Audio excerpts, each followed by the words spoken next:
नमस्कार, आप देख रहे हैं अनकोट। मैं हूं आपके साथ दिव्या सिंह। पश्चिम बंगाल में बीजेपी की सरकार बन गई है और बीजेपी की सरकार बनने के साथ ही हलचल तेज हो गई है। टीएमसी में भगदड़ मच गई है। टीएमसी के कई बड़े नेता जो हैं अब ममता बनर्जी से अलग होते नजर आ रहे हैं, बगावत के मूड में है। लेकिन ममता बनर्जी भी कुछ कम नहीं है। कुछ ऐसे नेताओं पर हंटर चला रही हैं जो अब उनको सीधे तौर पर बीजेपी के तरफ जाते दिख रहे हैं। यूं कहें कि बीजेपी के लिए उनके सुर बदलते दिख रहे हैं। ममता बनर्जी ने, या यूं कहें कि टीएमसी ने, टीएमसी के जो राष्ट्रीय प्रवक्ता हैं रिजू दत्ता, उनको 6 साल के लिए निलंबित कर दिया है। कौन है ये रिजू दत्ता? ये वही रिजू दत्ता हैं जिन्होंने आईपीएस अधिकारी अजय पाल शर्मा के खिलाफ अपमानजनक बयान दिए थे। इलेक्शन के टाइम में कहा था कि यूपी से आपको घसीट कर लाया जाएगा। ये मत सोचिए कि आप बीजेपी के सरकार में हैं तो आपको छोड़ दिया जाएगा, बस एक बार टीएमसी की सरकार बनने दीजिए। अब क्या हुआ?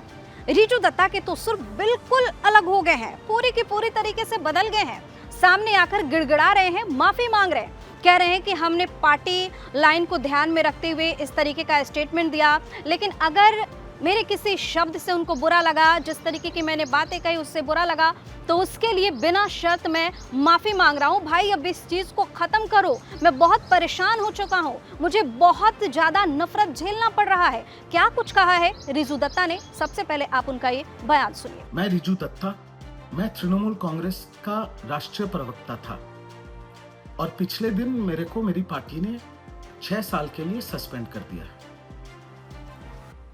एक मुद्दा खत्म होने का नाम ही नहीं ले रही है और वो मुद्दा ये है कि मैंने आईपीएस अजय पाल शर्मा जी को कुछ बातें कही थी।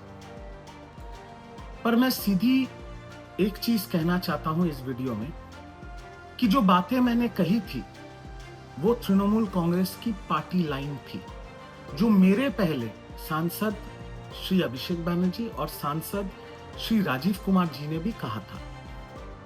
मैं तृणमूल कांग्रेस के हेडक्वार्टर तृणमूल भवन में बैठ के तृणमूल कांग्रेस के प्रवक्ता के तौर पे तृणमूल कांग्रेस की जो पार्टी लाइन थी वो मैंने कही थी।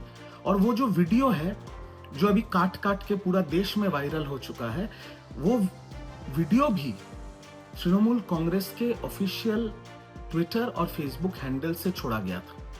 मैंने वो वीडियो व्यक्तिगत तौर पे मेरे घर पे बैठ के भी नहीं किया था, ना ही मैंने व्यक्तिगत अपने सोशल मीडिया से उसको छोड़ा था। और सारे देश में जो काम मैंने पार्टी के प्रवक्ता के तौर पे किया था, पूरा इल्जाम और पूरा जिम्मेदारी मेरे अपने सर पे आ रहा है। मेरे को भाजपा के कुछ वरिष्ठ नेता, उत्तर प्रदेश के भाजपा के कुछ वरिष्ठ नेता ने मेरे को फोन किया, मेरे को समझाया कि तुम्हारे ऊपर पूरा इल्जाम आ रहा है, तुम्हारे ऊपर पूरी जिम्मेदारी आ रही है।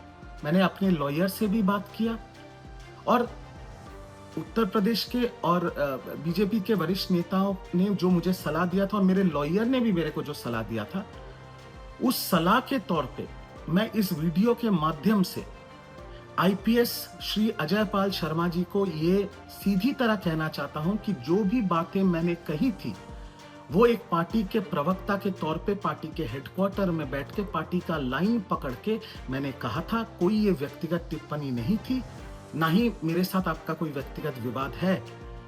और मैं उस शब्दों के लिए, जो शब्द मेरे मुंह से निकला था, भले ही मैं पार्टी का प्रवक्ता हूं, उस शब्दों का व्यवहार करने के लिए और वो शब्द आपके खिलाफ यूज करने के लिए मैं इस वीडियो के माध्यम से मैं आपसे बिना शर्त की माफी मांगता हूं, क्योंकि मैं इस मैटर को आगे खींचना नहीं चाहता।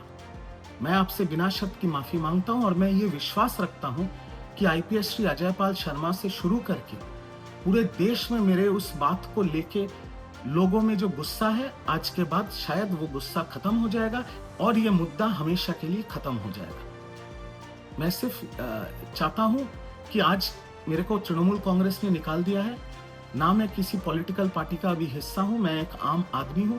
मैं एक आम आदमी की तरह रहना चाहता हूं, नौकरी करना चाहता हूं, अपने परिवार के साथ सुख शांति से रहना चाहता हूं। देखिए, तो साफ तौर पर रिजू दत्ता ने माफी मांगी है अजय पाल शर्मा, जिन्हें इलेक्शन के टाइम में इलेक्शन कमीशन ने पश्चिम बंगाल में ऑब्जर्वर बनाकर भेजा था। उसके बाद से जो विवाद है वो सामने आया था, क्योंकि उन्होंने टीएमसी के एक जो गुंडे हैं, इसी भाषा का इस्तेमाल किया जा रहा है उस नेता के लिए, जो कि अलग अलग इलाके में जाकर, अपने इलाके में जाकर वहाँ के जो इंसान हैं उनको धमकाने की काम कर रहे थे, आम जनता को धमकाने की कोशिश कर रहे थे। उसके बाद अधिकारी जो है अजय पाल शर्मा वो सामने आए और उन्होंने साफ तौर पे ये कहा कि किसी की भी हिम्मत नहीं है कि आपको डराए और धमकाए, आप जाइए, बाहर निकलिए और वोट कीजिए। अगर कोई ऐसा करता है तो मैं यहाँ पर खड़ा हूँ। मतलब बहुत तरह की विवादें भी देखने को मिली थी, जिसके बाद रिजू दत्ता सामने आए और उन्हें अपमानजनक तरीके से अजय पाल शर्मा के खिलाफ बयान दिया था। हालांकि उन्होंने टीएमसी के मुख्यालय से ही बयान जारी किया था, लेकिन अब वो साफ तौर पे माफी मांगते नजर आ रहे। लेकिन क्या रिजू दत्ता सिर्फ अधिकारी अजय पाल शर्मा से ही बयान देने के मामले में माफी मांगते नजर आए? नहीं, अब वो शुवेंदु अधिकारी से भी साफ तौर पर माफी मांगते नजर आ रहे हैं। उनका एक और बयान बहुत ज्यादा चर्चा में है, जिसमें वो कहते सुनाई दे रहे हैं कि अगर ममता बनर्जी के बाद बीजेपी की सरकार आई है और कोई पश्चिम बंगाल के सीएम की कुर्सी पर बैठने का हकदार है तो वो साफ तौर पर शुवेंदु दा है, क्योंकि उनके अंदर वो काबिलियत है, वो क्षमता है, दूर दूर तक उनको कोई टक्कर देने वाला नहीं है। तो इस तरीके की बात रिजू दत्ता लगातार कर रहे हैं। क्यों कर रहे हैं पता नहीं, क्यों सुर बदले हैं पता नहीं। अगर ये आपको पता हो तो आप भी बता सकते हैं। लेकिन कमाल की बात यह है कि उन्होंने एक बात और कही कि जिस तरीके से शुवेंदु अधिकारी के पीए की हत्या हो गई, उनकी जान ले ली गई, उसके बाद सीएम बनने के 2 दिन के अंदर ही शुवेंदु दा ने, यानी जो पश्चिम बंगाल के अब सीएम हैं, उन्होंने 5000 टीएमसी कार्यकर्ताओं की जान बचाई है। कैसे? उन्होंने साफ तौर पे ये कहा कि जिस तरीके से उनके पीए की जान ले ली गई, अगर शुवेंदु अधिकारी खुला छोड़ देते बीजेपी कार्यकर्ताओं को तो फिर अनगिनत जाने जाती 5000 टीएमसी कार्यकर्ता निशाने पर थे, उनकी जाने जाती। लेकिन वो सामने आए, उन्होंने कहा कि शांति बनाए रखिए, मामले की जांच की जा रही है और सब कुछ क्लियर होगा, एक एक का हिसाब किया जाएगा, लेकिन कानून अपने हाथ में लेने की जरूरत नहीं है। तो अब साफ तौर पे जिस तरीके शुवेंदु अधिकारी ने सोच समझकर बयान दिया था, स्थिति को संभाला था, उसकी तारीफ रिजू दत्ता के तरफ से की जा रही है। तो फिलहाल पश्चिम बंगाल में टीएमसी के अंदर भगदड़ मची हुई है। एक एक नेता अब ममता बनर्जी से खसकते नजर आ रहे हैं, पार्टी से दूर जाते नजर आ रहे हैं। और बौखलाहट देखिए ममता बनर्जी की कि अगर रिजू दत्ता ने थोड़ी सी तारीफ क्या कर दी, सुर क्या बदल दिए, उन्होंने साफ तौर पर 6 साल के लिए पार्टी से निष्कासित कर दिया है रिजू दत्ता को। आपकी अपनी राय क्या है? हमें कमेंट करके बताइए। चैनल को सब्सक्राइब कीजिए, वीडियो को लाइक और शेयर जरूर कीजिए। बहुत बहुत धन्यवाद।